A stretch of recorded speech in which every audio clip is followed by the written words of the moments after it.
Padre Santo, encomendamos ante tu presencia la predicación del día de hoy. Gracias por la belleza de tu palabra, el Sermón del Monte. Es un discurso, Padre, que tiene tanta enseñanza, que tuvo tanta enseñanza, Padre, para los discípulos, para los seguidores de Cristo, que sin duda, Señor, nosotros no podemos quedarnos atrás. Hoy queremos analizar, queremos retomar una enseñanza que tu Hijo Jesucristo dio, que fue contundente en su momento y que esperamos que lo sea también, Señor, el día de hoy, y que de hecho siga haciéndolo por generaciones, Padre, para bien de la humanidad misma. Te pido que me des sabiduría y que cada uno de nosotros podamos, Señor, afirmar la fe o decidirnos también hoy por Cristo. Padre, te lo rogamos en el nombre de Cristo Jesús. Amén. Amén. Hermanos, el Sermón del Monte, uno de los primeros grandes discursos que dio nuestro Señor Jesucristo, tenía básicamente dos propósitos. Evidentemente tenía mucho más. El primero, uno de los primeros grandes propósitos que Jesucristo tenía a través del Sermón del Monte es hacer un llamado claro y contundente para que sus seguidores supieran la clase de vida que esperaba de ellos. A través de una serie de normas, de reglas, puso como ejemplos algunos mandamientos, hermanos, del Antiguo Testamento. Y les habló acerca de las bendiciones que iban a recibir por ser obedientes. De hecho, empezó con 8 bienaventuranzas a través de las cuales quiso alimentar una fe, un gusto, un gozo por ellos. A través de las bienaventuranzas, Jesús quiso que sus discípulos desearan seguirlo, desearan alimentar en su vida esa sed, esa hambre de justicia, ese tener carga por lo malo, ese ser intercesores, estar dispuestos incluso a sufrir, hermanos, por la fe. Jesús quería que cada uno de sus seguidores lo hiciera con una fe inamovible, pero también de manera clara y contundente les dijo que para aquellos que no lo siguieran había un castigo. Y ese castigo, hermanos, era el infierno. Jesús, sin ninguna precaución, sin ningún rodeo, sin tratar de minimizarlo, les va a decir a sus seguidores, hermanos, que así como hay un cielo, hay un infierno. Por eso, el título de la predicación de hoy se llama La realidad del infierno. Mateo capítulo 5, versículo 29. La palabra de Dios dice: por tanto, si tu ojo derecho te es ocasión de caer, sácalo y échalo de ti, pues mejor te es que se pierda uno de tus miembros y no que todo tu cuerpo sea echado. La semana pasada, en el tema anterior, ya traté de explicar lo que Jesucristo quiso decir a través de esta frase. Hoy quiero únicamente tomar las últimas dos palabras: el infierno. Hermanos, la palabra de Dios, de principio a fin, desde el Génesis hasta el Apocalipsis, la palabra de Dios nos enseña una y otra vez que el pecado, que las decisiones carnales nunca van a traer consecuencias espirituales. Entonces, el pecado siempre va a traer consecuencias a la vida del ser humano, siempre. Y las consecuencias, hermanos, que el pecado trae a la vida del ser humano son consecuencias, hermanos, que no solamente se pueden vivir o experimentar en este mundo, sino en la eternidad. Va de nuevo. Jesucristo, sin dar vueltas, sin dar rodeos, va a decir: el pecado trae consecuencias. Y las consecuencias del pecado son tan graves que esas consecuencias no solamente se pueden vivir o lamentablemente más bien sufrir en este mundo, sino incluso, hermanos, en la eternidad. La palabra de Dios dice que Dios amó el mundo, porque de tal manera amó Dios al mundo. Jesucristo amó de tal manera al mundo, hermanos, que vino en la persona de Jesucristo para decirle al mundo: te amo. Te amo tanto que me despojé de mi gloria. Te amo tanto que yo voluntariamente tomé la decisión, a pesar de que tú no lo mereces, de venir personalmente a decirte con mis propios labios que te amo. Que yo no quiero que vivas las consecuencias del pecado. Mira todo lo que te espera, todas las bienaventuranzas, todas las bendiciones que tengo para ti. Pero lamentablemente, hermanos, el corazón del hombre, dice el libro de Génesis, si mal no recuerdo, capítulo 6, que es duro desde su juventud. No quiere saber el ser humano de Dios. El ser humano cree que puede vivir a su antojo. Cree que puede hacer lo que quiera. Cree que puede decir lo que quiera, tomar lo que quiera, sentir lo que quiera. Dice, es mi vida. Yo no tengo por qué darle cuentas a nadie. Sin embargo, Jesucristo, que era un excelente maestro y acostumbrado como buen maestro a usar buenas ilustraciones para dejar en la mente y en el corazón de sus oyentes una enseñanza que permaneciera por siempre, les habló, hermanos, del infierno. La palabra infierno, hermanos, en griego es una palabra muy interesante. Es la palabra gehenna. De hecho, si tú platicas con un testigo de Jehová, los testigos de Jehová no solamente no creen que no van a ir al cielo, sino que no creen en el infierno. Ellos dicen el infierno no existe, porque el Gehenna era un lugar real en Jerusalén. Y eso es cierto, la parte del Gehenna. Hay gente que dice, no, el infierno no existe, el infierno fue inventado por el ser humano como una manera de espantar al otro para que dejara de hacer aquello. Es como cuando le dices a tu hijo, te voy a pegar, ya sabes que te voy a pegar, te voy a dar, no te voy a hacer, pero al final de cuentas no lo haces. Entonces, por lo tanto, únicamente fue un invento para que el ser humano tratara de controlarse un poquito, pero podemos vivir a nuestro antojo porque eso es algo irreal. Y entonces Jesucristo, insisto, como buen maestro, les va a dar una enseñanza para lo cual va a usar una ilustración. El Gehenna, hermanos, o el valle de los hijos de Hinnom, o el valle de los hijos del lamento, que significa la palabra Gehenna, el valle de los hijos de la lamentación, era un lugar ubicado al sur de la ciudad de Jerusalén, una especie de barranco. Antiguamente, hasta la época del rey Josías, allí estaba la estatua del rey Moloc. El rey Moloc estaba estirado así y en el espacio que había entre sus manos se construyó una especie de cazo. Estaba encendido. Y para que pudieran tener los beneficios y las bendiciones del rey Moloc sobre sus animales, la fertilidad de las mujeres, la fertilidad de la tierra, hermanos, el rey llamaba a los nobles e incluso el mismo rey, si él lo quería, o incluso cualquier persona para lograr un favor de este Dios, arrojaba a sus primogénitos vivos al fuego. Porque creían que si arrojaban a sus hijos en sacrificio para este Dios, era un gran privilegio. Y entonces ese Dios les iba a dar todo lo que ellos querían. Los sacerdotes, hermanos, alrededor estaban tocando los tambores, tocaban los tambores con frenesí y tocaban los tambores con frenesí para tratar de opacar los lamentos de los niños que estaban allí sufriendo, hermanos, en el fuego. Este acto tan perverso llegó a practicarlo el mismo pueblo de Israel, hermanos. Y hubo un momento cuando uno de los mejores reyes del pueblo de Israel, que fueron 20, entre los cuales 8 fueron buenos, y uno de los mejores, Josías, tomó la sabia decisión de detener, hermanos, ese sacrificio, porque era perverso ante los ojos de cualquier cosa y de los ojos, hermanos, de Dios. Con el tiempo, hermanos, con el tiempo, para las generaciones futuras, el valle del hijo de Hinnom o el valle de los hijos de la lamentación fue un lugar tan terrible, tan horrible, tan indigno. Estaba en la parte sur, hermanos, de Jerusalén, que el pueblo de Israel lo usó como un tiradero de basura.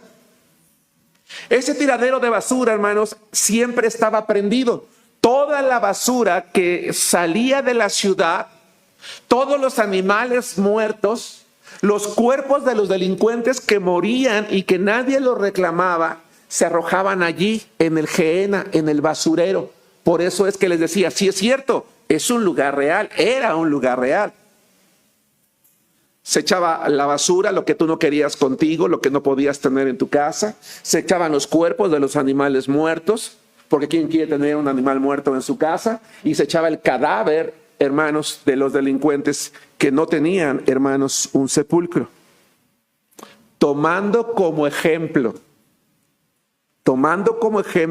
el Gehenna, ese lugar, ese tiradero, ese vertedero, Jesús les dice, así como ustedes tienen un Gehenna, un lugar a donde tiran para que se consuma todo lo que no pueden estar con ustedes, hacia hay un lugar espiritual en el que un día irán a sufrir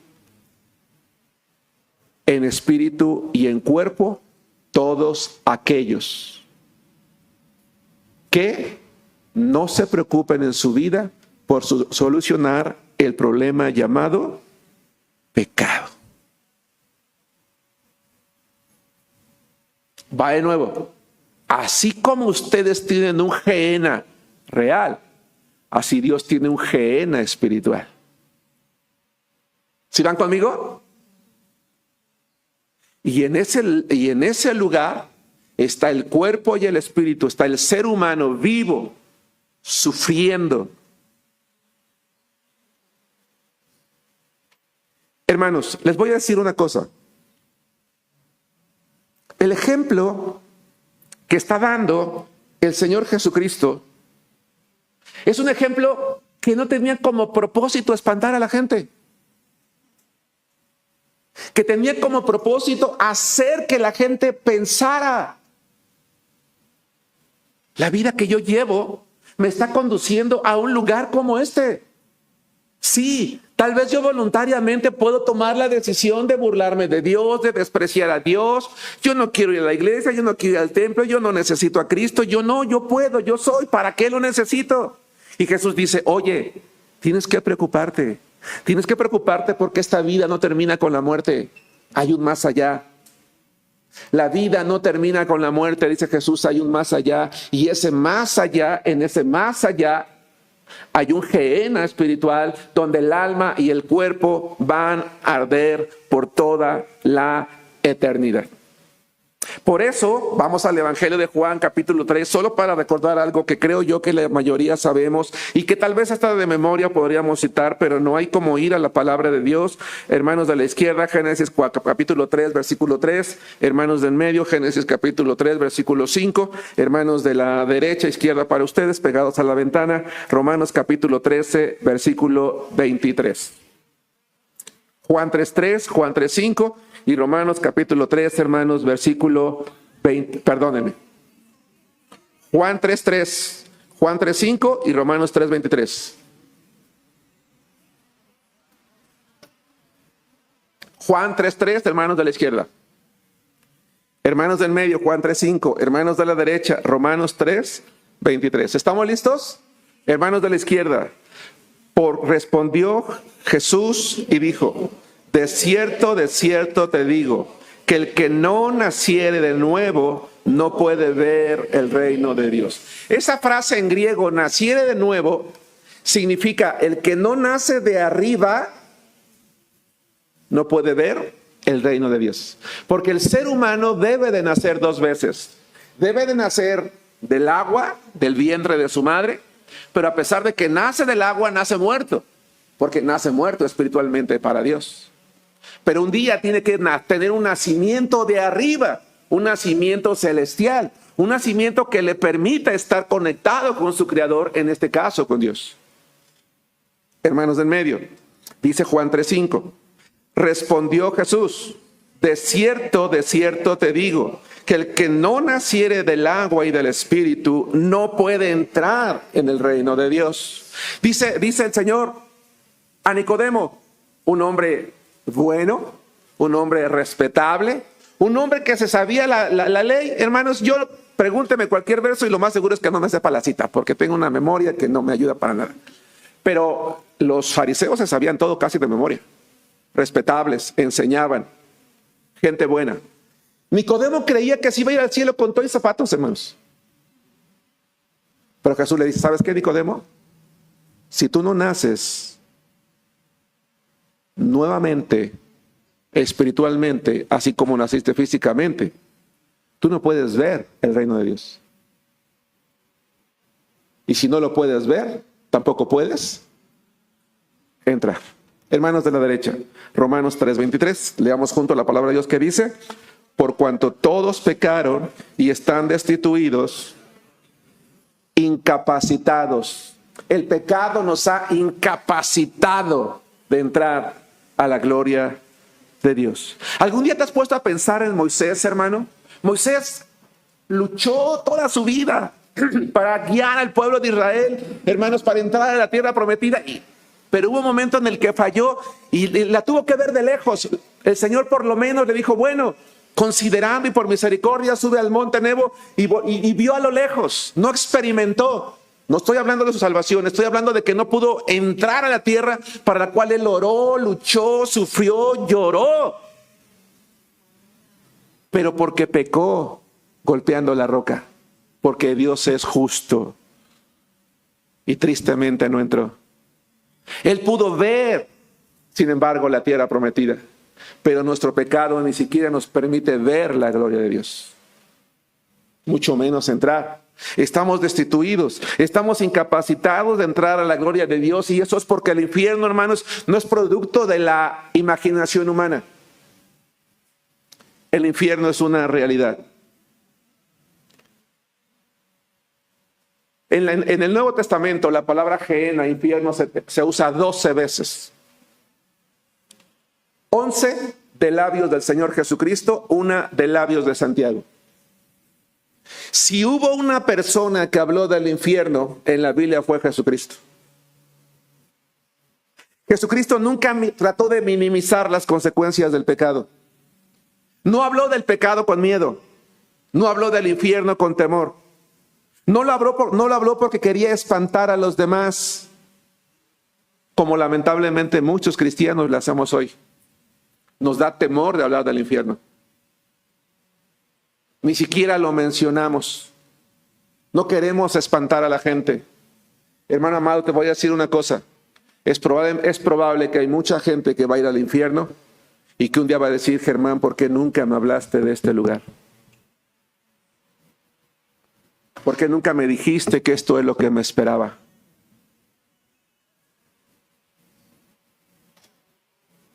¿Sí nos damos cuenta? ¿Por qué minimizaste? ¿Por qué no me dijiste que los pecados tienen consecuencias? Jesús, hermanos, está queriendo que la gente entre en razón. Quiere que la gente entienda que no puede vivir, hermanos, que no puede huir de la condenación. Jesucristo predicó, hermanos, con pasión: el reino de los cielos se ha acercado. Y la gente lo seguía porque les hablaba como alguien que tiene autoridad. Pero con la misma pasión que les habló del cielo, les habló del infierno. Y nosotros hoy en día tenemos que predicar con la misma pasión. ¿Sí nos damos cuenta? Con la misma pasión, a decirle a la gente, oye, ¿por qué fastidias? ¿Por qué me molestas tanto? ¿Por qué estás insiste? Porque te vas a ir al infierno. Ya queremos, pues es que me caes bien, es que eres mi amigo, es que mira, yo quiero que tú disfrutes. No, es porque te vas a ir al infierno. Por eso. ¿Sí nos damos cuenta? No había algo escondido detrás del Señor Jesús, sino la preocupación de que los suyos fueran a un lugar de condenación. ¿Y por qué digo los suyos? Porque Él nos dio la vida. Somos sus criaturas. Por lo tanto, hermanos, hoy es un buen momento para plantearme una pregunta. No mires a tus papás, no mires al que está al lado, no mires a tu esposo, no mires a tu esposa.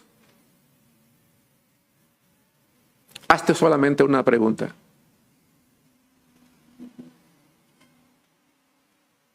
No quiero que me digas que tienes 20 años en la iglesia, que te sabes todos los libros de la Biblia, que naciste en un hogar cristiano, que naciste en cuna cristiana. No. Quiero que tú hoy te digas a ti mismo, a ti misma: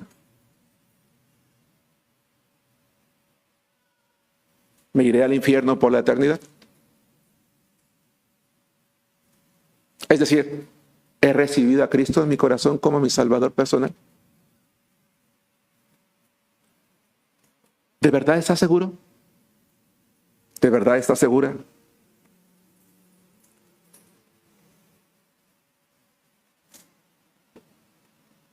He reconocido que soy pecador.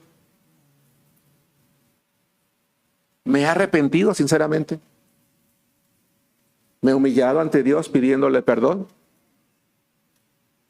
Y si es así, ¿dónde están tus frutos dignos de arrepentimiento? Porque por el mundo vamos muchos diciendo que somos cristianos. Mal hablados, mal carácter, mal temperamento, iracundos, altivos, jactanciosos, rebeldes. Pero decimos que somos cristianos porque un día hicimos una oración. Y yo no lo dudo, yo no soy Dios. Pero la Biblia dice que quien ha recibido a Cristo tiene frutos dignos de arrepentimiento.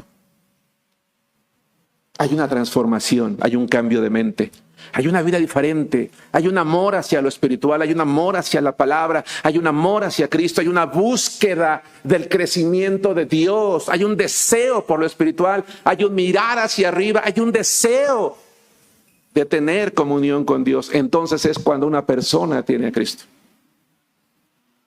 ¿Dónde están tus frutos? ¿Dónde están mis frutos? Yo dije una vez algo que voy a repetir hoy. Sería muy triste, hermanos, haber estado toda una vida en una iglesia y no ir al cielo con Dios. Porque creí que era cristiano, pero solo repetí unas palabras. Me confié porque nací en cuna cristiana, pero nunca realmente yo, Germán, me arrepentí. Le pedí perdón a Dios. Declaré la fe en Jesucristo y le dije al Dios: Señor, sálvame de ese lugar de condenación. Yo al morir quiero ir delante de tu presencia y ni siquiera di frutos dignos de arrepentimiento. Quiero retomar unas breves palabras que decía yo en mi predicación del miércoles, que te invito a que veas la serie de los miércoles. Y decía que muchos de nosotros anhelamos llegar al cielo, hermanos, por la misericordia de Dios, y conocer a los grandes hombres y mujeres de la Biblia, y platicar con ellos. ¿A poco no? Y entonces yo decía, después de que platiques con Pedro y te platique todas sus hazañas y él te pregunte: ahora platícame las tuyas.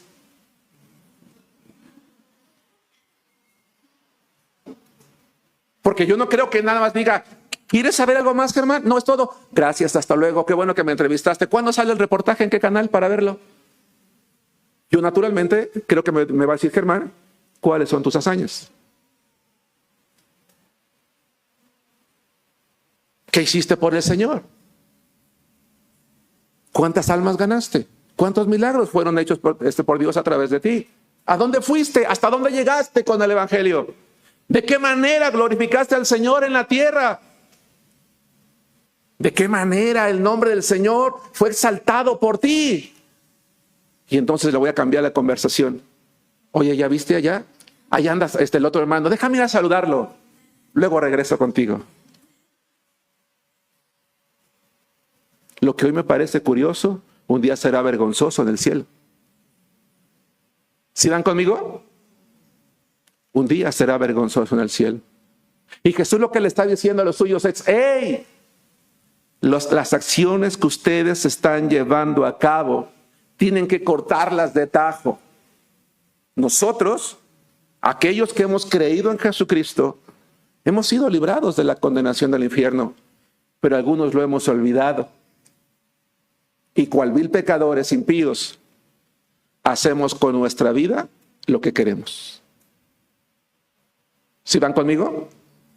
Menospreciando el nombre de Dios. Jesucristo, por amor, les va a hablar de ese lugar. Y con el propósito de que entendieran con claridad lo que esperaba de ellos: arrepentimiento de sus pecados, pedir perdón a Dios, creer que Él moriría y resucitaría por Él, y que entonces un día le pidieran al Padre que lo salvara del infierno, y que entonces Jesucristo fuera el Señor de su vida. Se dedicó durante su ministerio a enseñarles con claridad lo que era el infierno. No voy a dar una clase de teología hoy, pero permítanme mencionar 6 cosas acerca del infierno. 1. Mateo capítulo 25, versículo 41 y capítulo 10 de Apocalipsis. ¿Qué es el infierno? El infierno es la morada eterna del diablo y sus demonios. El infierno es la morada eterna del diablo y sus demonios. Hermanos amados, con la pasión que predicamos al Evangelio de Cristo, debemos de predicar también acerca de las consecuencias del pecado. Y esa consecuencia se llama infierno.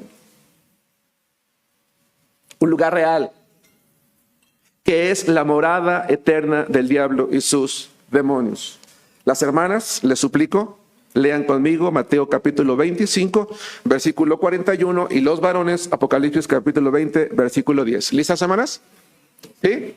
Vamos a leer la palabra de Dios fuerte que dice: entonces dirá también a los de la izquierda: apartaos de mí, malditos, al fuego eterno preparado para el diablo y sus ángeles. Quiero que pienses el día de hoy, joven señorita, llamo tu atención. ¿Te gustaría ir a un lugar en el que, si no hemos tomado decisión por Cristo, vas a pasar toda la eternidad acompañado del diablo y sus demonios?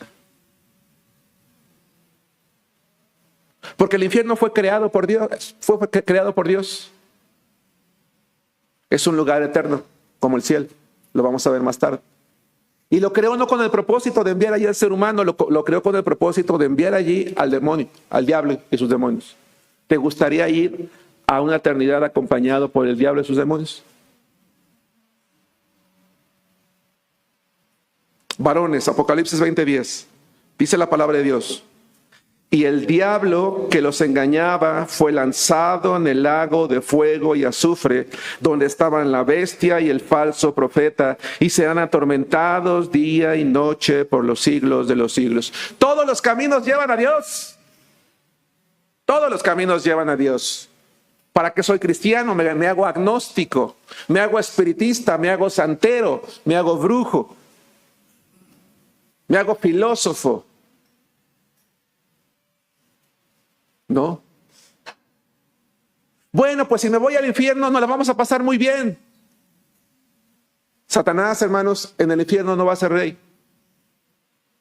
Él y sus demonios van a estar atormentados día y noche.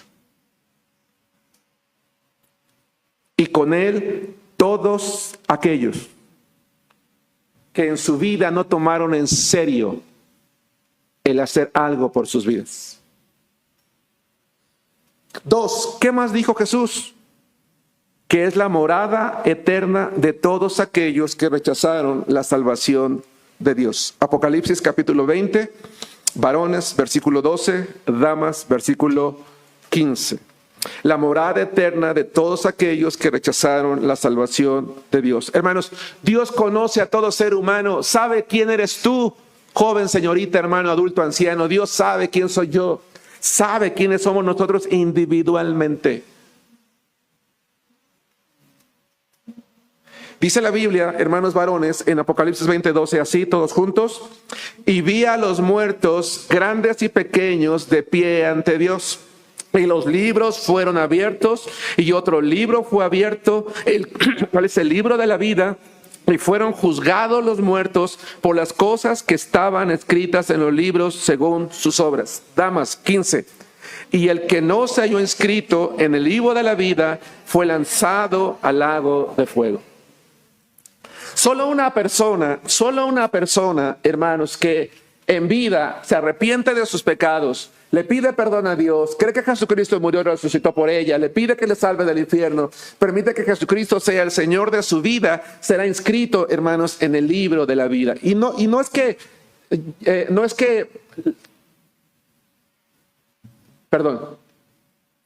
será inscrito en el libro de la vida. Es decir, yo no sé si Juan literalmente está hablando de que hay un libro escrito, pero lo que sí sé es que Dios conoce a todos aquellos que toman una decisión por Cristo.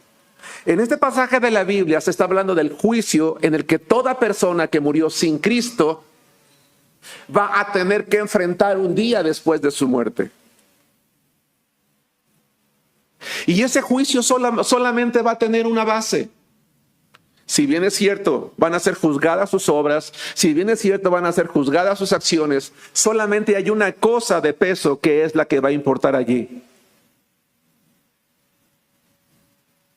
¿Recibiste a Jesús en tu corazón como tu Salvador personal? No tuve tiempo, Señor, es que mi trabajo era tan absorbente.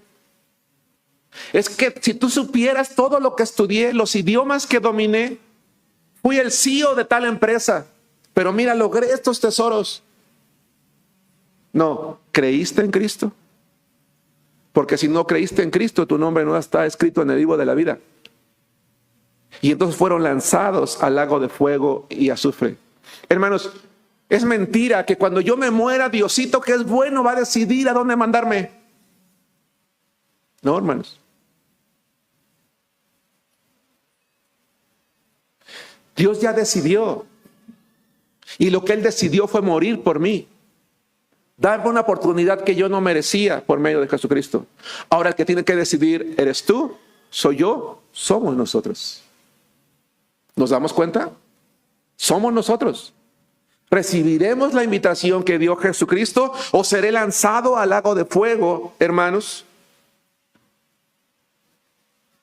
3. Es un lugar al que llevan las falsas enseñanzas. Mateo capítulo 23, versículo 15. Mateo capítulo 23, versículo 15. La palabra de Dios dice en Mateo 23, 15, está hablando el propio Señor Jesucristo y dice, ay de vosotros. Mateo 23, 15 es un lugar al que llevan las falsas enseñanzas. ¿Ya estamos allí? Ay de vosotros, escribas y fariseos hipócritas, porque recorren mar y tierra para hacer un prosélito, y una vez hecho, le hacen 2 veces más hijo del infierno que ustedes. Hermanos, hay muchas religiones en el mundo, muchas, pero ninguna religión lleva a Cristo, ni siquiera la nuestra. Ninguna religión lleva a Dios, el único que lleva a Dios es Jesucristo. Jesús es el único camino, la única verdad y la única vida. Está por empezar un nuevo ciclo en la escuela, muchachos. Secundaria, preparatoria. Eso significa que algunos de los que están aquí en unos años ya no van a estar. No soy profeta y quisiera que no ocurriera, pero algunos no van a estar. Y no van a estar porque se van a dejar engañar por sus maestros, por las nuevas filosofías. Entré a la preparatoria y ya me enseñaron a pensar.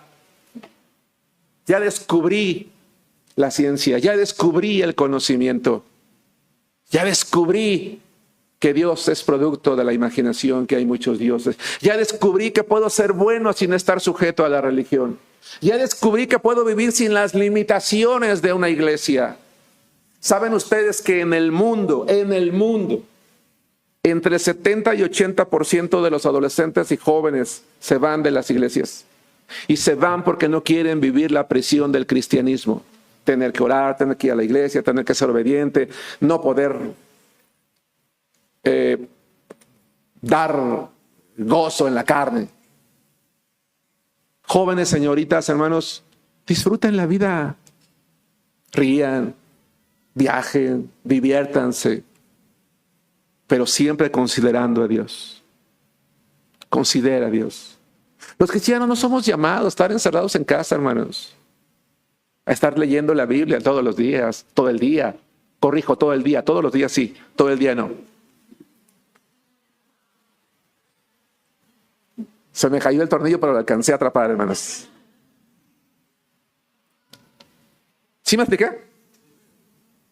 Porque a veces queremos, papás, a veces queremos que nuestros hijos no se rían, no. Que disfrute lo que es sano, lo que es correcto. Alégrate, joven, en tu juventud, dice la Biblia, ¿se acuerdan? Tome placer tu corazón así. Regocíjate y anda en la vista de tus ojos, pero sabe tú, dice Eclesiastés, que sobre todas esas cosas te juzgará Dios. Júntense, vayan al cine, vayan a jugar, hagan una noche, una velada, una pijamada, agárrense almohadazos, a gelatinazos, a lo que sea. Disfruten, pero nunca sin Dios. Nunca sin Dios. Porque Jesús vino a morir para que no vayamos a ese lugar a donde llevan las falsas enseñanzas. Los judíos tenían la escritura correcta. Hermanos amados, Este llamado es para ti y para mí. Los judíos tenían la escritura correcta, ¿estamos de acuerdo?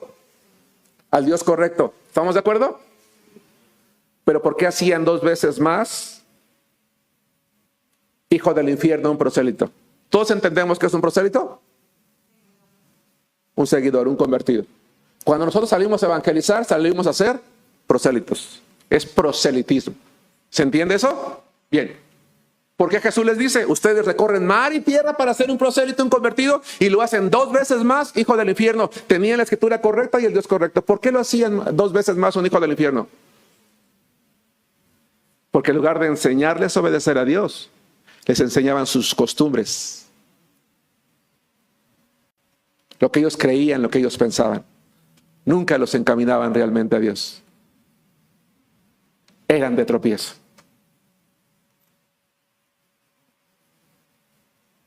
Hermano, cuando tú le hables a alguien de Cristo y lo quieras traer a la iglesia, enséñale a vivir lo que tú estás viviendo. A veces decimos, yo ya lo traje a la iglesia, ya cumplí, ya lo traje.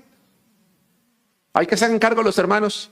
No, si tú lo trajiste, enséñalo, discipúlalo, encamínalo para que viva la vida cristiana. Enséñale a vivir lo que tú estás viviendo. Porque lo que hacían los judíos era eso. Y qué fuerte que un día el Señor nos diga, Germán, tú le compartías de Cristo a las personas para traerlos a seguirte a ti. Lo que tú creíste, lo que tú pensabas, en lugar de guiarlos, a mí, el Salvador. ¿Sí van conmigo? 4. Un lugar al que se llega después de morir sin Cristo. Mateo 10:28. Jesús va a decir que el infierno es la morada eterna del diablo y sus demonios, es la morada eterna de todos aquellos que rechazaron la salvación, es un lugar al que llevan las falsas enseñanzas, es un lugar al que se llega después de morir sin Cristo. Mateo capítulo 10, versículo 28, donde la palabra de Dios dice, y no teman a los que matan el cuerpo, mas el alma no pueden matar. Teman más bien a aquel que puede destruir el alma y el cuerpo en el infierno. Y destruir, hermanos, es una palabra griega polumi que significa perecer con violencia, entregar a la ruina. Lo que Jesucristo está diciendo, hermanos, es que el infierno es un lugar a donde eternamente estamos siendo entregados al sufrimiento y a la ruina de manera violenta. No hay paz, no hay respiro, no hay descanso. Pero también, 5, Mateo capítulo 23, versículo 33, es un lugar de condenación justa. Ahora bien, quiero que tengamos en la mente lo que dice el versículo anterior. Nuestra alma, ¿y qué dice? Y nuestro cuerpo en el infierno. Hermanos, ¿cómo es la salvación? ¿La salvación es la salvación de nuestra alma nada más? ¿La salvación de qué? De nuestro espíritu, alma y cuerpo. Por eso cuando Pablo escribió a los de Tesalónica, dice, sea guardado irreprensible para la venida de nuestro Señor Jesucristo, nuestro espíritu, nuestra alma y nuestro cuerpo. Es decir, la salvación es integral. Hay una palabra holismo que no quiero que se entienda fuera de contexto, ¿verdad? Algo holístico, algo que lo integra todo. La salvación que Dios ofrece es integral. La mente, las emociones, el ser interior, el cuerpo, un día estará en la presencia de Dios, pero también es aquella que estará, hermanos, en la condenación eterna. Pero también es un lugar de condenación justa. ¿Por qué? Mateo 23:33 dice, serpientes, generación de víboras, ¿cómo escaparán de la condenación del infierno? Y la palabra condenación es una palabra griega crisis, así como suena, nada más que con K, crisis, que significa sentencia justa. Dios es santo, no puede tener comunión con el pecado. Dios le dio al hombre un espíritu eterno, necesita un lugar eterno. No existe, hermanos, el inframundo que decían los griegos. No existe el purgatorio. Las almas no andan penando. No hay reencarnación. Si te portaste mal, vas a ser un ratón la próxima vida. No, no existe eso. Es un lugar eterno en el cielo, un lugar eterno en el infierno. Es una condenación justa. Cuando se viola una ley, hay una sentencia. El pecado tiene una consecuencia. Para terminar, es un lugar de sufrimiento permanente en el fuego eterno.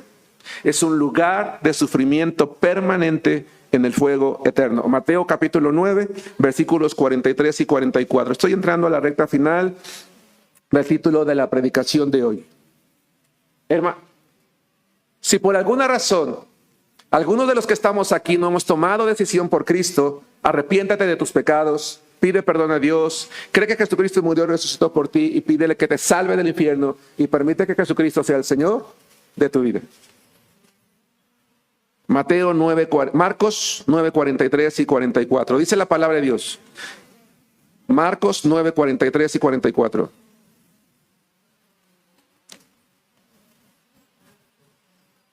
Marcos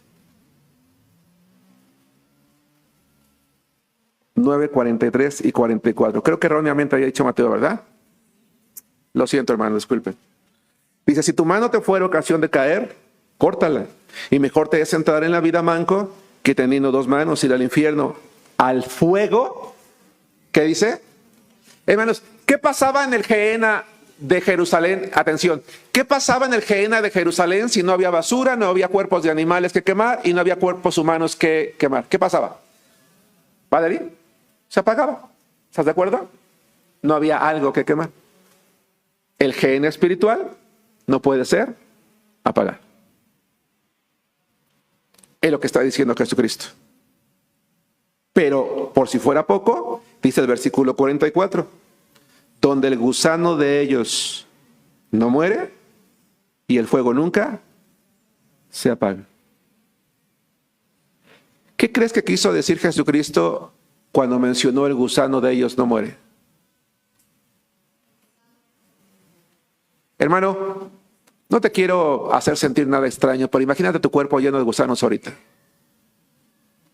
Lo digo de verdad con respeto. No quiero faltarle el respeto a nadie. Imagínate que ya has muerto y tu cuerpo ya se descompuso y estás lleno de gusanos.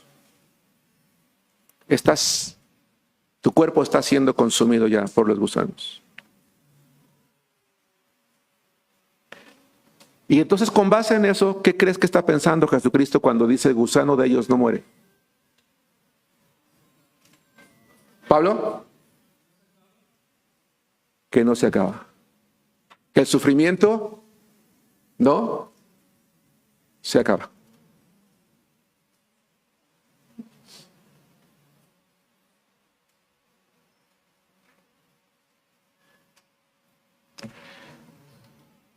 Permítame hacer la pregunta de nuevo. Y créame, hermanos, que cada que elaboro un sermón y lo predico, y lo termino, y antes de subir a este púlpito, oro a Dios para que llegue al corazón de todos, al mío primero. La pregunta es, ¿irás al infierno por la eternidad?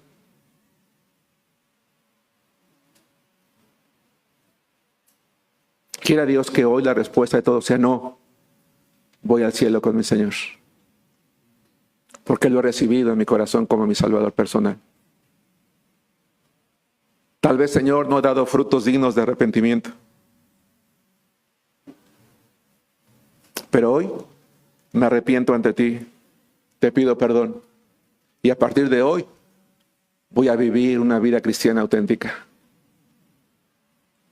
Porque sé que tengo que glorificar tu nombre. ¿Van conmigo?